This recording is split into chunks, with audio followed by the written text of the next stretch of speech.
देश भर के किसान प्रधानमंत्री किसान सम्मान निधि पीएम किसान योजना की 22वीं किस्त का बेसब्री से इंतजार कर रहे हैं। इस योजना के तहत पात्र किसान परिवारों को हर साल 6,000 रूपए की आर्थिक सहायता दी जाती है। यह राशि 3 समान किस्तों में 2,000 से 2,000 करके सीधे किसानों के बैंक खातों में ट्रांसफर की जाती है। इस राशि से किसानों को बीज, खाद और अन्य कृषि जरूरतों को पूरा करने में मदद मिलती है और यहाँ तक कि बिहार के किसानों को 9,000 रूपए। पीएम किसान योजना के तहत जहाँ देश के तमाम किसानों को हर साल 6,000 रूपए मिलते हैं, वहीं बिहार के किसानों के लिए यह राशि 9,000 रूपए हो गई है। यानी बिहार के किसानों को अब 2,000 रूपए की जगह 3,000 रूपए मिलेंगे। उम्मीद है कि आपके अपने उत्तर प्रदेश में भी किस्त का रकम बढ़ाया जा सकता है।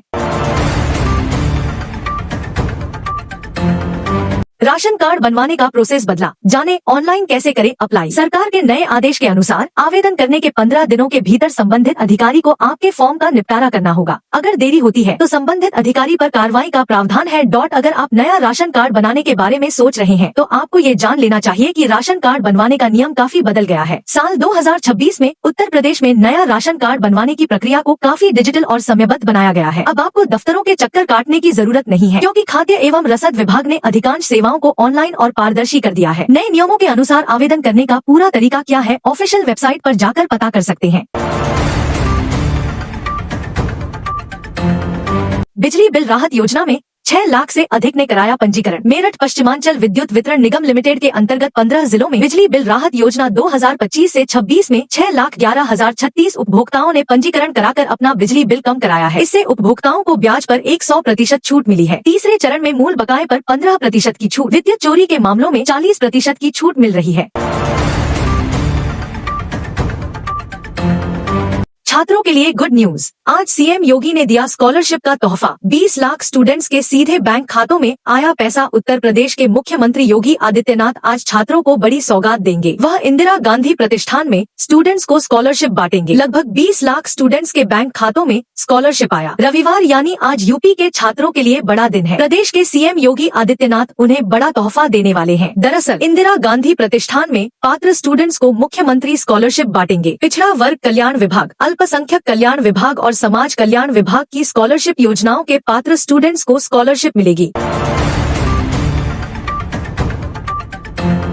1 महीने पुराने भाव पर चांदी भाव टूटा, फिर भी कानपुर सराफा बाजार में नहीं मांग। कानपुर के सराफा बाजार में पिछले 15 दिनों में सोने चांदी की कीमतों में बड़ी गिरावट आई है। चांदी 1 महीने पुराने स्तर पर पहुंच गई है, फिर भी जेवरों की खरीद नहीं बढ़ रही है। ग्राहक पुराने जेवर बदलकर नए ले रहे हैं और छोटे उपहार खरीदने वाले भी बाजार से दूर हैं। विशेषज्ञों का मानना है कि कीमतें आम आदमी की पहुंच से बाहर हैं और रूस द्वारा डॉलर को समर्थन देने से भाव गिरे हैं। अगले सप्ताह और गिरावट की उम्मीद है।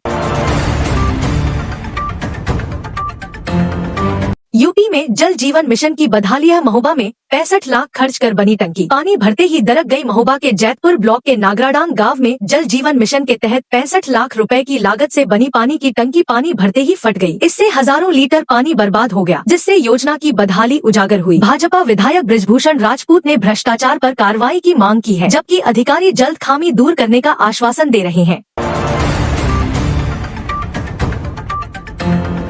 जज के भतीजे की सगाई में लाखों के जेवर चोरी करने वाली महिला गिरफ्तार। 25,000 की इनामिया फरार थी। प्रयागराज पुलिस ने कान्हा श्याम होटल में हुई चोरी के मामले में बीना बाई नामक एक महिला को गिरफ्तार किया है। यह घटना एक जज के भतीजे की सगाई में हुई थी, जिसमें लाखों के जेवरात और नकदी चोरी हो गई थी। बीना बाई पर 25,000 रूपए का इनाम था और वह घटना में शामिल थी। उसने ही कार्यक्रम के बीच रेकी की थी। संवाददाता, प्रयागराज। होटल कान्हा श्याम में 12 मई 2022 को सगाई समारोह के दौरान लाखों के आभूषण व रुपए चोरी के मामले में सिविल लाइंस पुलिस को शनिवार रात बड़ी सफलता मिली। मप्र के राजगढ़ जनपद के बोड़ा थानांतर्गत कड़िया गांव में दबिश देकर 25,000 रूपए की इनामी बीना बाई पत्नी इंदर सिंह को गिरफ्तार किया। पूछताछ में उसने बताया कि चोरी की घटना में वह शामिल थी और उसी ने कार्यक्रम के बीच जाकर रेकी की थी।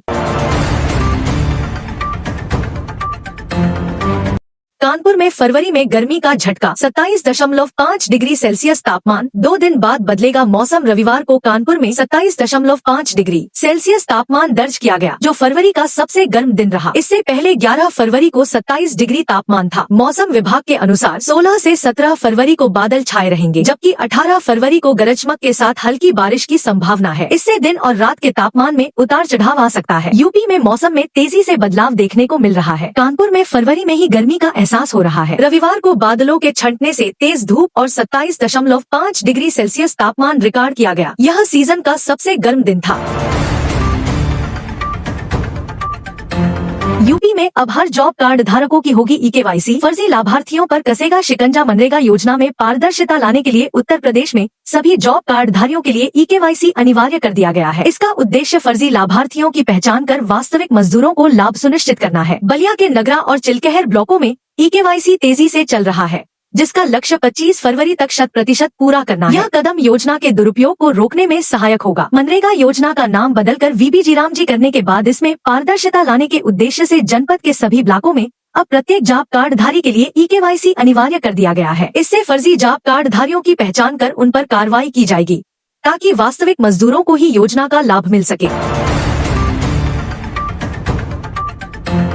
संतकबीर नगर में आयुष्मान योजना से जुड़े अस्पतालों की नहीं चलेगी मनमानी। स्वास्थ्य विभाग कर रही जांच। संतकबीर नगर में आयुष्मान योजना से जुड़े निजी अस्पतालों पर स्वास्थ्य विभाग जांच कर रहा है। कार्ड धारकों के उपचार में लापरवाही और क्लेम में संभावित फर्जीवाड़े के मामले सामने आए हैं। शासन के आदेश पर अब अस्पतालों के मानकों और उपचारित मरीजों के विवरण की गहन जाँच की जा रही है। NHA ने तकनीकी पक्ष कड़े किए हैं और अस्पतालों को 15 फरवरी तक HAM पोर्टल पर पंजीकरण कराना अनिवार्य है, अन्यथा क्लेम नहीं मिलेगा। जिले में रेवड़ी की तरह प्राइवेट अस्पतालों को आयुष्मान योजना से स्वास्थ्य विभाग ने आच्छादित किया है। इस योजना से कार्ड धारकों के उपचार में लापरवाही बरतने की मामले सामने आ रहे हैं। पहले तो स्वास्थ्य विभाग ने निजी अस्पतालों को आयुष्मान योजना से उपचार करने की अनुमति तो दे दी, लेकिन अब उन अस्पतालों पर कार्रवाई की तलवार लटक गई। शासन ने अब जिले के प्रत्येक आयुष्मान कार्ड से उपचार करने वाले अस्पतालों व उपचार किए गए रोगियों का पूरा विवरण की जांच के आदेश दिए हैं। इस पर स्वास्थ्य विभाग की टीम ने पहल भी शुरू कर दी है।